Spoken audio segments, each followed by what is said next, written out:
June the 1st, 2009. Air France Flight 447 is en route from Rio to Paris.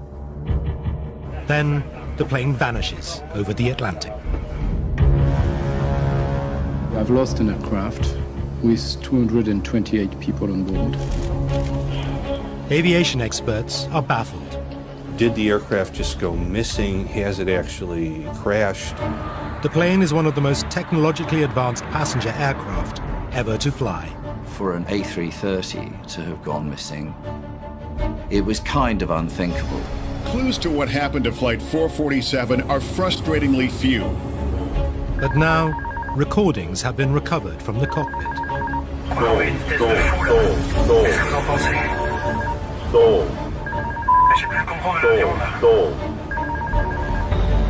These incredible tapes don't only reveal what caused the crash. Hold up. Hold up. Hold up. They pose a disturbing question. Just how safe is flying today?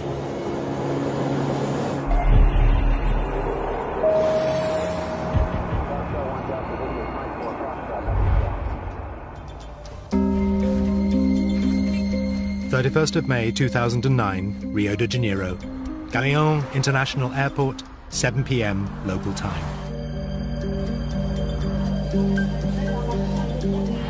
The Air France flight, an Airbus 330, takes off for the 11-hour journey to Paris. Air France is a great airline. The A330 is the latest generation of airplanes. The aircraft is so technologically advanced, aviation experts claim it pretty much flies itself. The pilots will be flying the aircraft manually during the takeoff. As soon as the aircraft's off the ground, the pilots will put the autopilot in. Then it doesn't come out until the last 500 feet of the descent. They trip the autopilot out, and then by the time the aircraft's come to a halt off the runway, you've had about 2 minutes flying. So it's about 4 minutes of flight. There are 228 people on board from 32 different countries, including 5 from the UK, but the majority are French.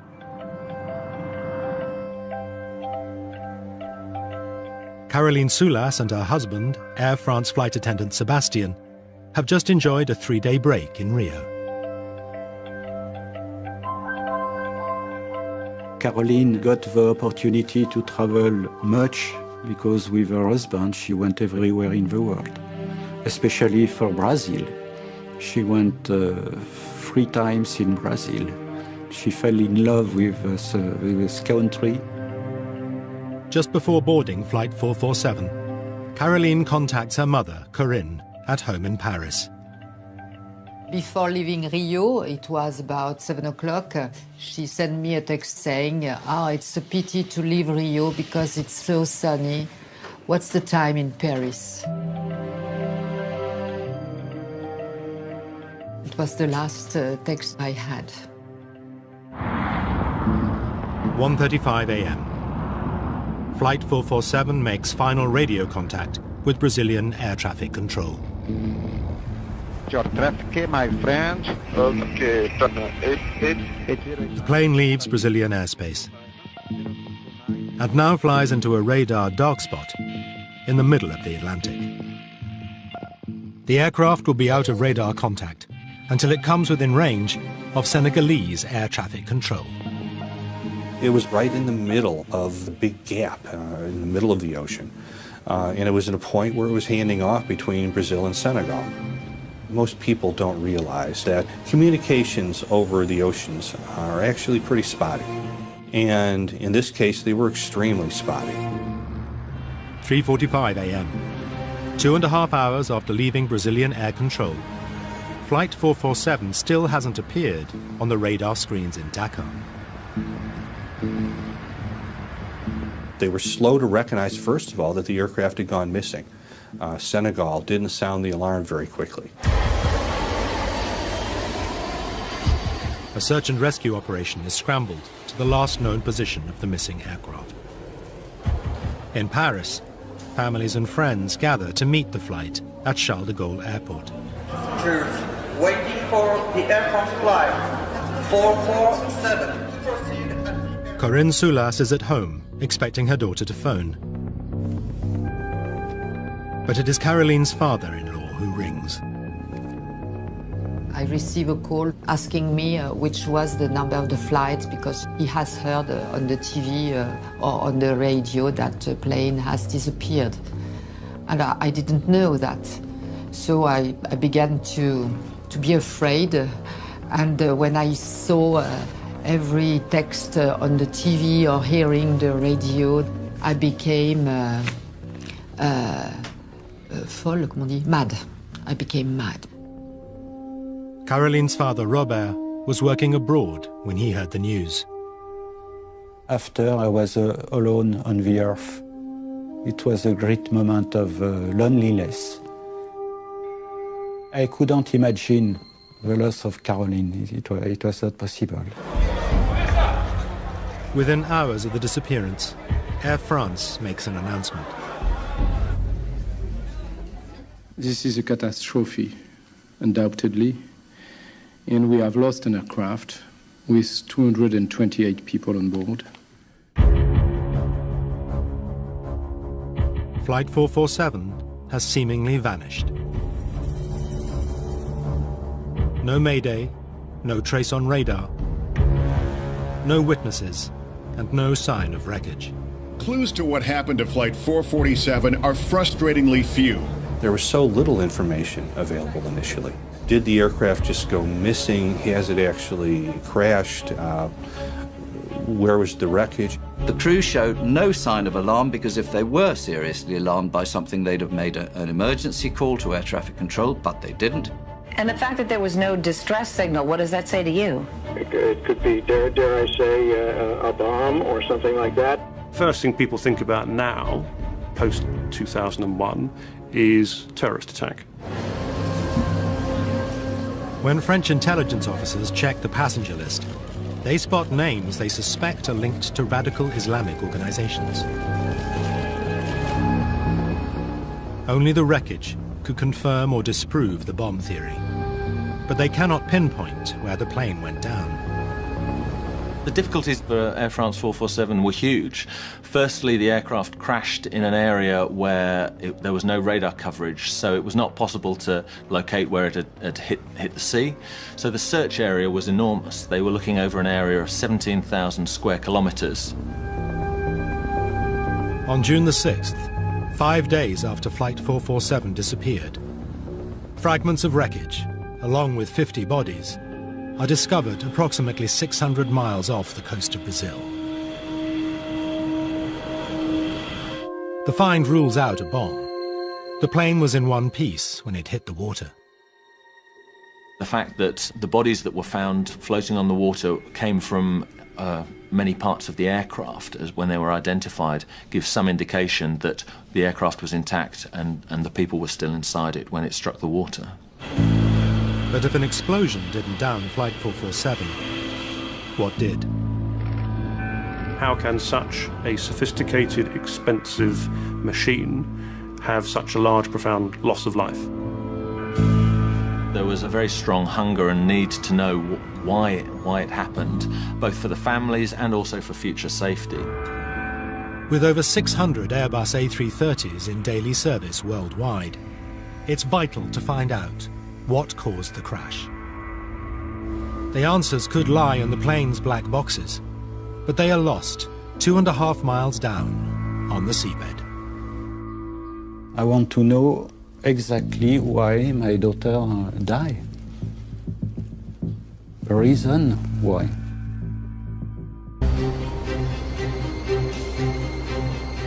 French investigators need to discover why a state-of-the-art Airbus A330 has crashed off the coast of Brazil. They believe the missing flight data black boxes can solve the mystery. It was possible that we would never find the black boxes, and certainly there have been accidents in the past where the black boxes have never been found. A French nuclear submarine is enlisted to join the search. It can pick up the ultrasonic signals transmitted by the black boxes. You have a 30-day lifespan on the underwater locator beacon, and the terrain at the bottom of the sea was very mountainous. If you can imagine, the seabed rises and falls by a huge amount, varying between, I think it was around 900 meters down to more than 4,000 meters depth. 30 days pass with no success. The team now send mini-subs down to scour the seabed. The black boxes were the crucial piece, which is, of course, why incredible amounts of time and treasure were spent by the French government and others. Many assisted trying to find these things, and it was an extraordinary search effort. But after almost 2 years, one of the greatest underwater searches in maritime history, costing over £25 million, draws a blank. Just as it seems the mystery of what downed Flight 447 would never be solved, the French investigators turned to the American team that located the wreck of the Titanic in 1985. Then, on the 2nd of April 2011, the dive team find the shattered fuselage, 13,000 feet down on the seabed. They also find 104 bodies, many still strapped in their seats.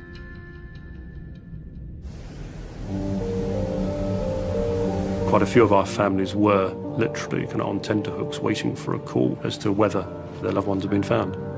And for families that then kept the call saying, sorry, we haven't found it, their hopes have been raised up, then dashed again. 74 bodies remain missing, including that of Caroline Soulas.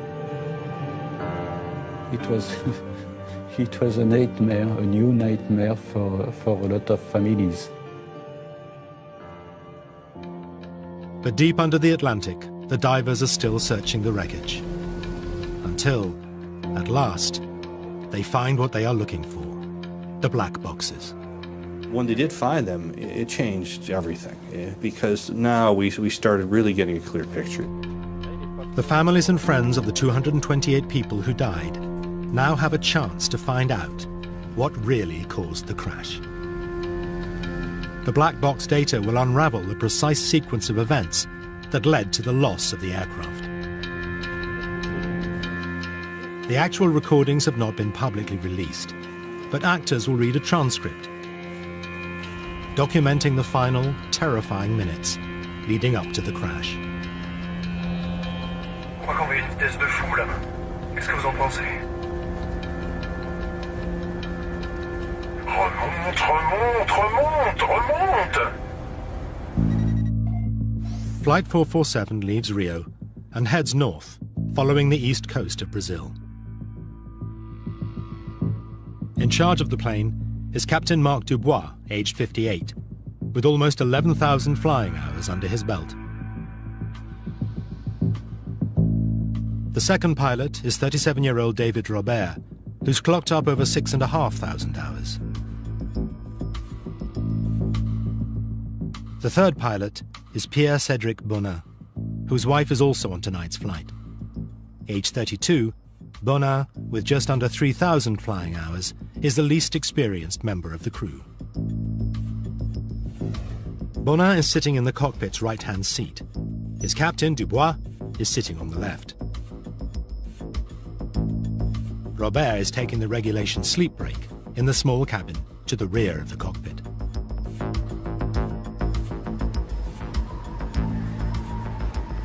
Dinner service is over, and the cabin lights have been dimmed. The plane is due to reach Paris in 8 hours' time, and many passengers will now try and grab a few hours' sleep. Things also seem relaxed in the cockpit.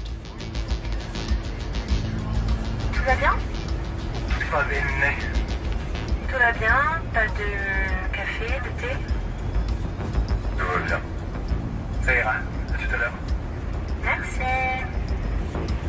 They're making radio calls, passing position reports to air traffic control. It's all pretty quiet. In the middle of the Atlantic, in the middle of the night, there's not much to do. Captain Dubois is a veteran of the Rio-Paris route. and points out an upcoming landmark to his junior first officer, Bonin. C'est l'équateur. Tu avais compris, je suppose. Non, je m'en doutais. As they approach the equator, they will enter an area called the Intertropical Convergence Zone. For aviators, that area is famous for creating convective weather or thunderstorms. It was generating some really interesting and severe areas of weather the night of the crash of Air France 447. Michael de Villiers has analyzed the weather patterns on the night of the crash. What it shows there is the areas that were forecast on the significant weather chart where there would be thunder activity, quite a few around. Thunderstorms are probably the most dangerous form of weather. It's strong updrafts and downdrafts.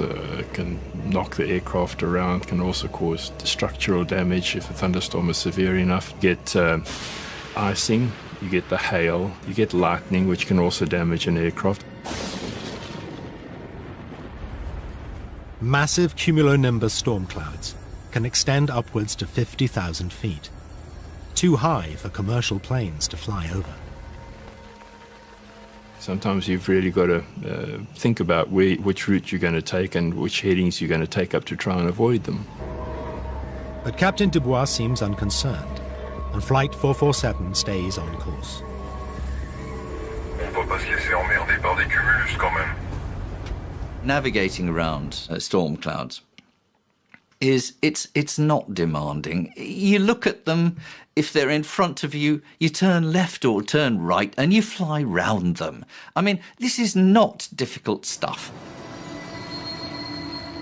But several other flights crossing the zone that night do decide to divert around the storm. Neige. 209 nœuds. Il y a un truc droit devant, et il y en a un autre derrière. Hein? Oh merde, non. Je baisse un peu la lumière intérieure pour voir dehors. Ouais. J'allume les feux pour voir. Ah voilà. Quoi? On dirait qu'on va rentrer dans les zones nuageuses. 1:51 a.m. Now the dimmed cockpit is suddenly lit up. Ah bah manquait plus que ça. C'est quoi ça? C'est tout ce qu'il nous fallait, monsieur de Saint-Elme. Veteran pilot Dubois recognizes the bright flashes as St. Elmo's fire, a spectacular electrical phenomenon common in the tropics. There were a number of unusual things that started to happen. There was apparently a blue glow that was St. Elmo's fire, and that projects a very odd and eerie light into the cockpit. The St. Elmo's fire is just this discharge on the windscreen. It's heavily charged ice pellets hit the windscreen and they discharge electricity out of it, so you get these patterns going up the window. J'avais pas l'impression qu'il allait y avoir de l'orage. Il va y avoir des turbulences quand j'irai dormir.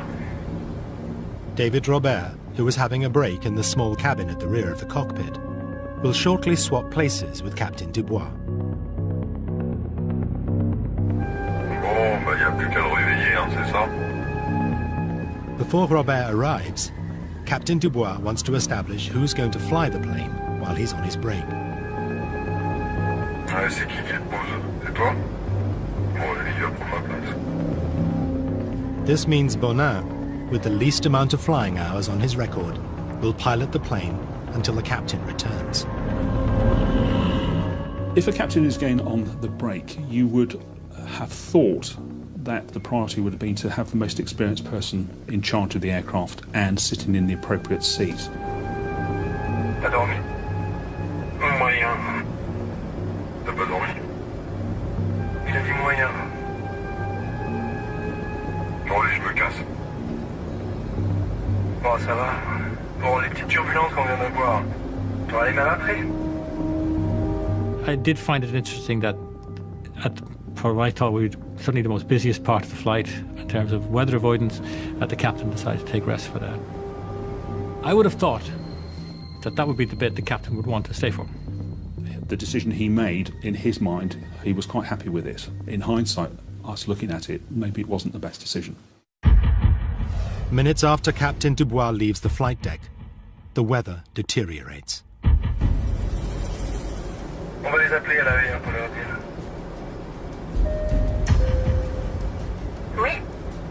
Oui, Marilyn, c'est Pierre devant. Dis-moi, dans 2 minutes, on devrait passer une zone où ça devrait bouger un peu plus. Il faudra vous méfier. D'accord. On s'assoit alors. Ouais, je pense que ça serait pas mal. Je te rappelle dès qu'on est sorti de là.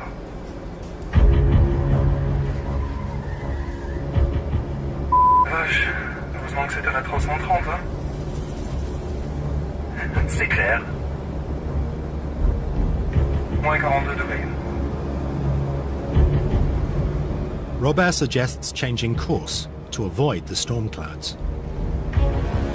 Tu veux pas tirer un peu plus sur la gauche, là? Excuse-moi? J'ai dit, tu veux pas un peu plus tirer sur la gauche? As Bonin steers the plane 12 degrees to the left, a sharp, chlorine-like smell spreads through the cockpit. T'as touché la clim? J'ai rien touché du tout.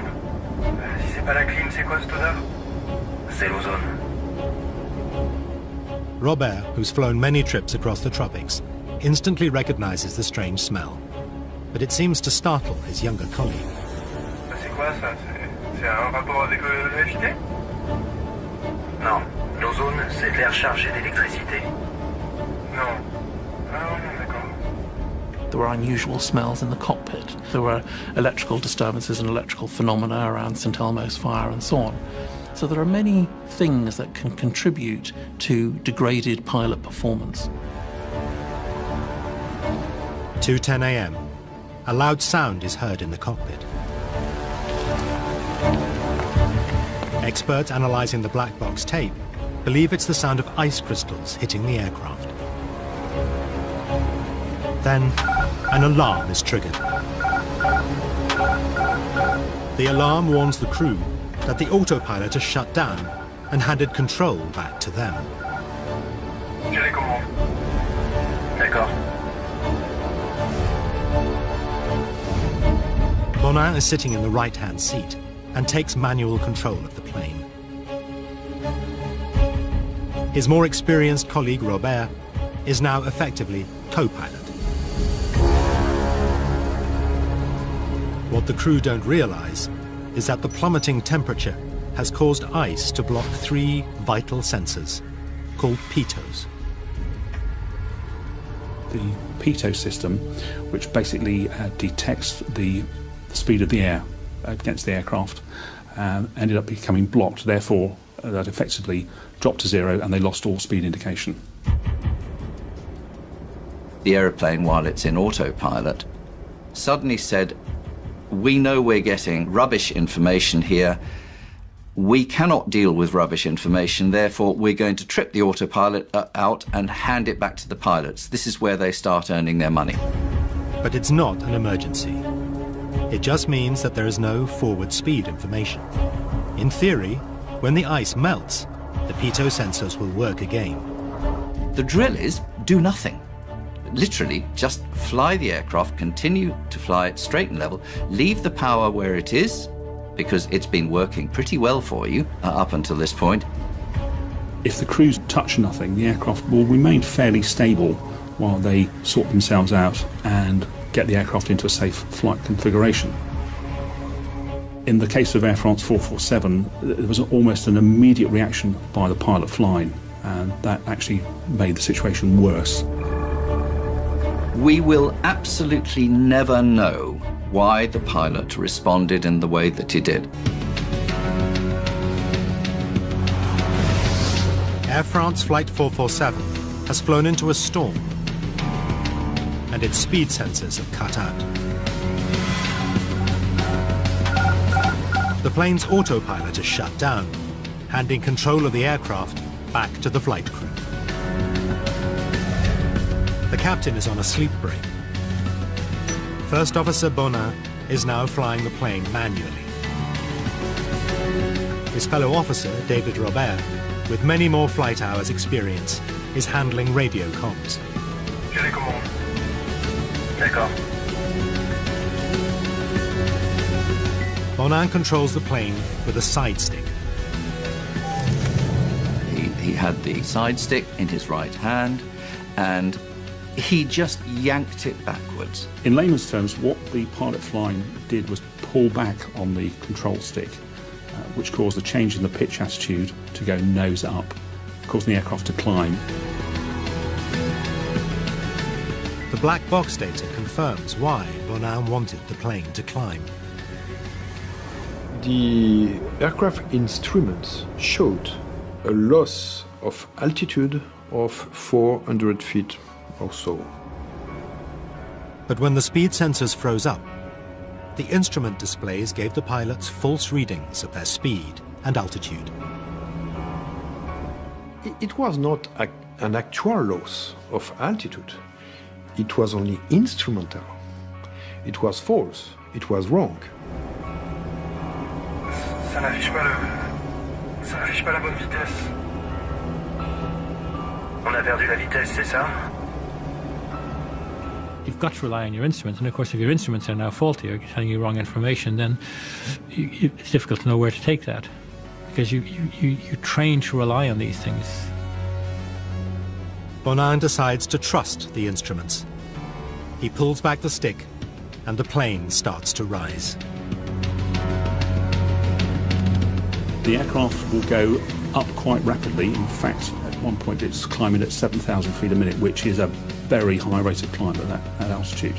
Because he was going uphill into very thin air that the aircraft couldn't be supported by while it was at its weight, the aircraft started slowing down, just like if you leave your foot on the accelerator of a car and it starts to go up a hill, it will slow down unless you give it more gas. So this airplane was slowing down. Now, another alarm rings out. The stall warning. A stall happens when the aircraft is going too slowly for the wings to produce sufficient lift, and therefore the aircraft starts to drop. It starts to fall. It stops flying, starts falling. To prevent the plane falling, Bonin needs to act quickly. When the stall warning occurred, the pilots are expected to take an immediate action of changing the attitude, push forward on the side stick, reduce the angle of attack, and therefore recover from the stall. The way to recover that is to get your speed back. And the way to get your speed back is to put the nose down and go downhill.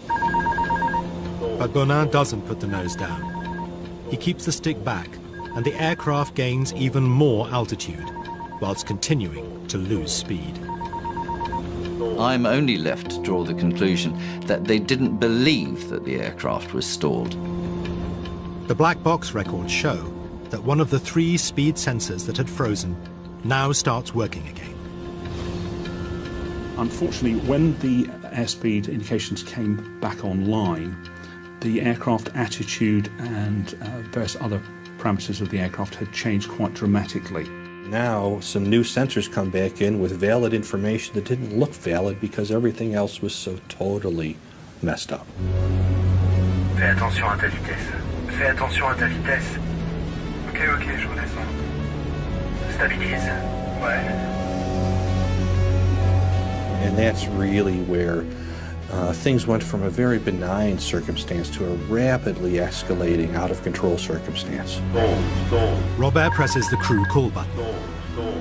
He wants to get Captain Dubois back from his break and onto the flight deck. But there's no answer.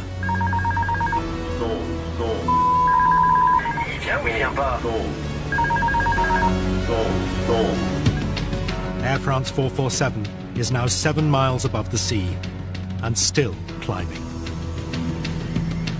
Once you're going up very, very fast, the speed is decaying very, very rapidly. If you kept pulling back, then you'd increase the rate of climb to a point, and the speed would decay until you got towards the point where the aircraft stalled.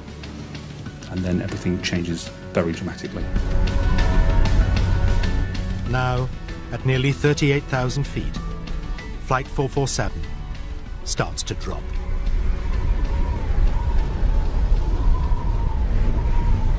On a pourtant les moteurs, qu'est-ce qui se passe, bordel? Tu comprends ce qui se passe ou pas?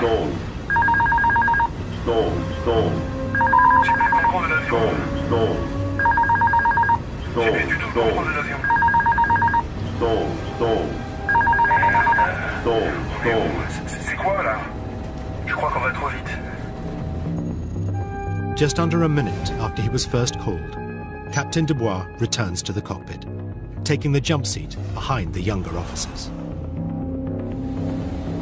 Bon, qu'est-ce qui se passe là? Qu'est-ce que vous foutez? Mais qu'est-ce qui se passe? Qu'est-ce qui se passe? Je sais pas ce qui se passe. On perd le contrôle de l'avion.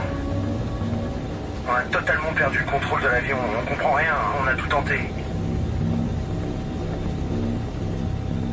When the captain emerged onto the flight deck, that was a point at which a fresh set of eyes could have made sense of what was actually going on, and there was still time to recover the aircraft. There wasn't any conversation about here's what happened and here's how we got into it. I think it would be very difficult for somebody just walking straight onto a flight deck to suddenly instantly determine, oh, you are in a deep stall descending at 10,000 feet a minute with a high nose attitude, you need to do this. Alors tiens, prends ça. Prends ça. Le problème, c'est que j'ai pris le vario. D'accord. The variometer, the instrument that measures the vertical speed of the aircraft, has stopped working. J'ai plus rien qui s'affiche. On n'a pas une seule indication valide. They were faced with unreliable indications of things, and they were trying to make sense of what was reliable and what the aeroplane was actually doing. So they were struggling to know what you could believe and what you couldn't believe. Because Bonin is still pulling the stick back, the nose is up and the plane is stalling. Je crois qu'on va à une vitesse de fou là. Qu'est-ce que vous en pensez? He thinks the plane is going too fast and moves to put on the air brakes. At that point, that's absolutely the wrong thing to do. The problem already was going too slow and not having enough lift. The speed brakes would have made that worse. David Robert rapidly overrules the man flying the plane. Non, non, surtout sors pas les freins. Non? Ok. Les sors pas. The aircraft now falls to below 30,000 feet, but they still have time to recover the situation. If they had stuck the aircraft's nose down and applied a decent amount of power, they could have recovered completely from the stall and, with an undamaged aeroplane, resumed the flight. Robert now takes over control of the plane without issuing the customary verbal acknowledgement. But he doesn't realize that Bonin is still pushing back on his stick, and the crew concentrate on getting the wings straight, rather than powering the plane downwards out of the stall. Les ailes sont à l'horizontale, non? Les ailes à plat. Allez, redresse sur l'horizon. Sur l'horizon. They didn't understand what was happening to the airplane. They didn't have it. The picture they had in their head of what was going on was so confused that the actions they took, which they hoped would recover the airplane, were absolutely the wrong actions. On tire, qu'est-ce que t'en penses? Qu'est-ce que t'en penses? Qu'est-ce qu'il faut faire? Je sais pas. On descend. They were suddenly faced with something they'd never experienced before, and therefore there was a moment of complete shock, and known as the startle effect. A lot of things were happening all at the same time, and they didn't quite know exactly what was happening.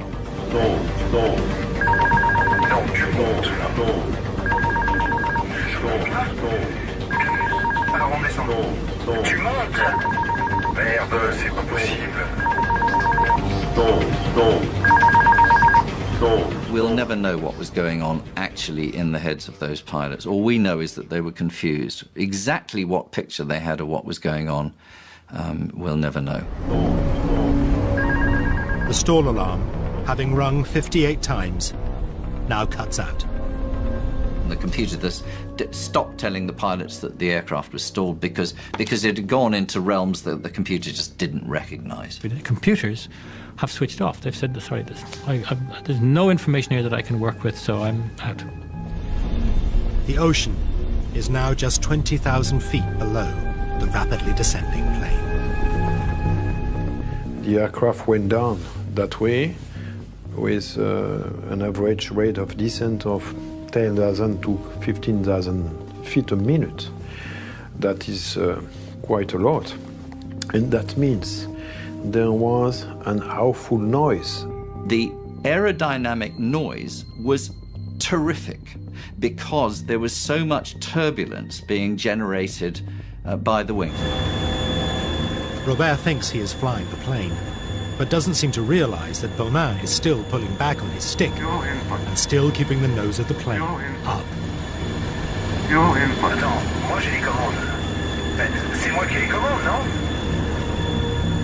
It certainly appears that there was a breakdown of the discipline and communication with it on that flight deck. Ça y est, on va arriver au niveau centre. Flying through, they saw flight level 100, which is 10,000 feet. I think that was a point where we went from, we have some time to figure this thing out, to like, we might not be able to save ourselves. This aircraft was falling out of the sky like a stone. It was absolutely not flying. It was falling. And it was falling with its nose pointed upwards. Remonte, remonte, remonte, remonte! Mais je garde à fond là depuis tout à l'heure. Captain Dubois now gets the vital information. He realizes Bonin has been pulling back on the stick, pushing the nose up, and stalling the aircraft.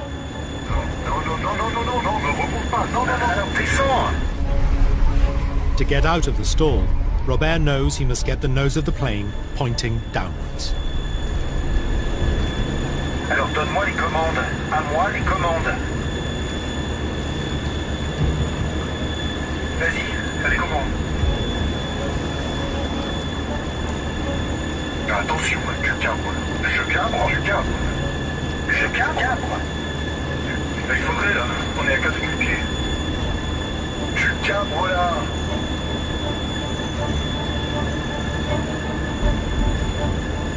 The aircraft was mushing down like that, nose in the air, and it was mushing down through the sky like that.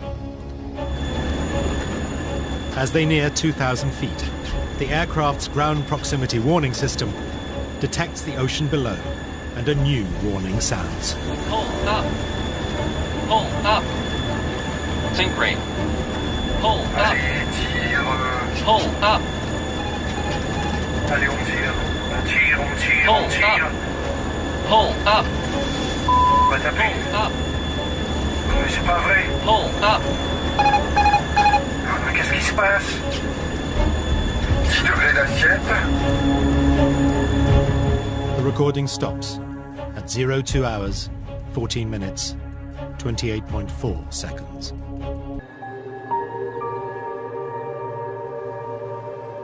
"228 people died on Air France Flight 447. The crash also shattered the lives of families and friends.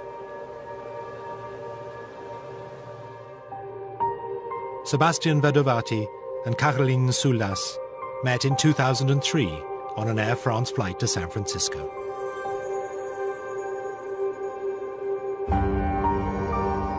Six years later, they died on Air France 447.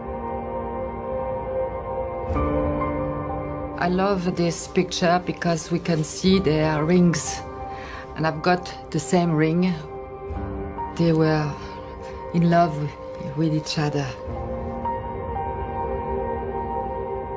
Her parents, Robert and Corinne, often visit the memorial dedicated to the passengers and crew located in Père Lachaise Cemetery. Their daughter has no grave. Her body was never found. And the problem is also that they were a couple. Sebastian's body has been retrieved and Caroline no. So it means that they are separated now forever. I hope she didn't feel anything before the impact, before the crash, I hope. I'm not sure of this. One of the questions that I get asked is, Did my father, husband, son, brother, sister know anything about what happened? The hardest one for me was talking to the family of a young boy who was coming back from being with his grandmother in Rio. And they only asked me one question: did he suffer? A mother asked me, so, would my daughter have known about this? Because a lot of friends had told me that she wouldn't have known anything. She wouldn't have been conscious. And I felt obliged to tell the truth, which was, I'm afraid, in my view, I think she would certainly have been alive throughout the 3.5-minute descent. She may well have been asleep. I would hope she was asleep. But it would have been a bumpy, uncontrolled descent. And so she may well have known about it. At a press conference in Paris, Air France robustly defended their pilots and acknowledged the dedication of all 12 aircrew who died in the disaster. C'est dans un environnement de pilotage extrêmement dégradé que l'équipage, qui rassemblait à la fois les compétences du commandant de bord et des 2 copilotes, est resté engagé jusqu'au bout et jusqu'aux derniers instants. You have to go back and say, so 3 experienced pilots, qualified pilots, and between them they couldn't figure out what was wrong with their airplane and why it was flying into the ocean. That's a system failure. That's not a pilot failure. A report by the BEA, the French Safety Investigation Agency, found that the disaster was the result of both technical and human factors that started when the AF447 speed sensors, called pitos, malfunctioned and tripped the plane out of autopilot. Thales, the manufacturer of the pitos, state the tubes had to operate under severe environmental constraints that were well outside of both the specified parameters and certification requirements. But this wasn't the first time that this type of pitot tube had failed. EASA, the European Aviation Safety Agency, were aware of 17 cases of pitot failure from 2003 to 2008, but state it was not reported to them that crews had difficulties in addressing the situation. The pitos had been qualified to high standards and therefore did not justify mandatory action. Air France knew there was a problem with the pitot tubes, and by agreement they were going to phase in these replacement working pitos over a matter of months. But what they weren't going to do is to ground all their Airbus aircraft whilst these new working pitos are retrofitted. They felt that they could operate safely, in their opinion. Airbus, the manufacturer of the A330, also stress the pitos fitted on the plane met all safety requirements. All 3 pitot probes satisfied the requirements of the certification, and subsequent to the accident were retested and they still satisfied. In fact, they did better than the certification limits by quite a bit. After the accident, EASA made installation of new pitos compulsory, and since August 2009, the entire Air France fleet of A330s is equipped with the new pitos. The investigation report also recommended improvements to A330 stall alarms and cockpit instrumentation. Primarily the plane's flight path navigational aid, the flight director. The flight director was a bit confusing. And keep in mind, we've established already that the computers were confused, that they were still tending to follow the flight director commands. Airbus say the pilots ignored operational procedure and should have turned off the flight director as soon as they lost their speed readings. But they will vigorously examine all recommendations made by the BEA. But does advanced technology always make flying safer? The aeroplanes themselves, they may be simple to fly, they may have automation to help you do it, they may have computers to help you calculate things with incredible accuracy, but they are immensely complex. So if anything goes wrong, it's rather like something going wrong with your computer. An airplane's just a big bunch of computers nowadays. So can we trust that pilots still have the skills to fly? The crew of AF447 were fully trained and qualified. But the French investigation recommended additional training for pilots. To some extent, this accident was predictable. We've known for a long time that there are areas where pilots need better training, and it's not just on Airbus type of aircraft, it's on all the modern jet fleet of aircraft. Pilots who are primarily used to using all the automatics can have their manual flying skills degraded, and this is a concern within the industry, that is happening. Therefore, if you have an unusual situation that perhaps they haven't trained for, then it does rely on a discipline and appropriate training for those pilots to be able to say, I can still fly this aeroplane. Air France state that over the past 3 years, simulator sessions have been introduced to address unsure speed at altitude, as well as new emergency manoeuvres in case of a stall situation. EASA say they are reviewing all safety recommendations made by the report, and if necessary, will then take measures to improve aircraft equipment and decide on additional training requirements. This aircraft crashed because they didn't know what was going on. They should have known what was going on. Do I blame them? No, I blame the system, the training. The training. It's not Air France either, because Air France trains its pilots like other airlines train their pilots. It's the fact that the training that the law requires the airlines to do is all wrong. It does not address the needs of pilots flying modern, highly automated airplanes, and that is why Air France 447 happened. Next Sunday at 8, Kevin McLeod's Man-Made Home. More details coming up. Tomorrow, 24/7 with the SOS teams of Blackpool. 999. What's your emergency? And there are plenty of them at 9. But coming up, Mickey Flanagan and Jonathan Ross. Do they remember the 80s? It's a big fat quiz special on the way.